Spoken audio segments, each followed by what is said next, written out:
দর্শক, বিপিএল এর সবশেষ খবর জানবো চট্টগ্রামের জহুর আহমেদ চৌধুরী স্টেডিয়ামে থাকা সহকর্মী রাফি আমিনের কাছে। রাফি, জানাবেন তালিকার তলানিতে থাকা ঢাকা ক্যাপিটালসের আসরে টিকে থাকতে এই ম্যাচ কতটা গুরুত্বপূর্ণ?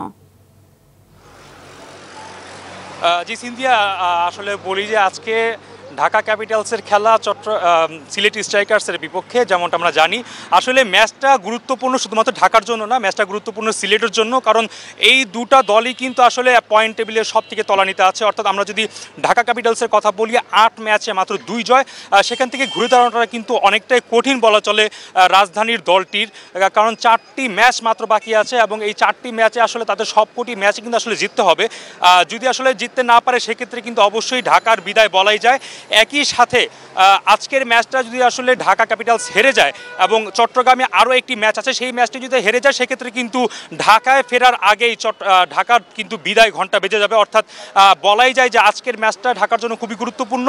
তবে এখনও খাতা কলমে ঢাকার যে হিসাবটা আসলে আছে সেটা আসলে বলছিলাম যে এখনও 4টা ম্যাচ বাকি, 4টা ম্যাচে 4টা জয় পেলেও কিন্তু আসলে 10 পয়েন্ট সংগ্রহ করতে পারবে দলটি। সেক্ষেত্রে কিন্তু লিটনদের আশাও কিন্তু আসলে বেঁচে থাকে। তবে এক্ষেত্রে কিন্তু আসলে হিসাব নিকাশ উপরেও দেখতে হবে যে আমরা জানি যে রংপুর কিন্তু ইতিমধ্যে প্লে অফ নিশ্চিত করেছে এবং বরিশাল তারাও কিন্তু 10 পয়েন্ট নিয়ে একটা নিরাপদ স্থানে আছে।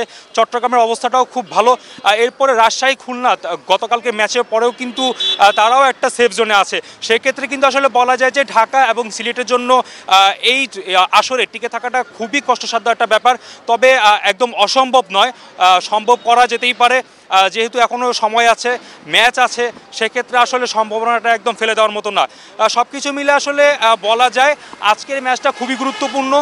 দিনের প্রথম ম্যাচটা খুবই গুরুত্বপূর্ণ, কারণ এখানে সিলেটের সাথে ঢাকার লড়াইটাও কিন্তু দারুণ একটা উত্তেজনার পাশাপাশি কিন্তু টেবিলে টিকে থাকারও একটা লড়াই। তো সিনথিয়া, চট্টগ্রামের জহুর আহমেদ চৌধুরী স্টেডিয়াম থেকে এই ছিল আমার কাছে সর্বশেষ। এরপর আপডেট জানাতে আপনাদের সাথেই থাকবো। ধন্যবাদ।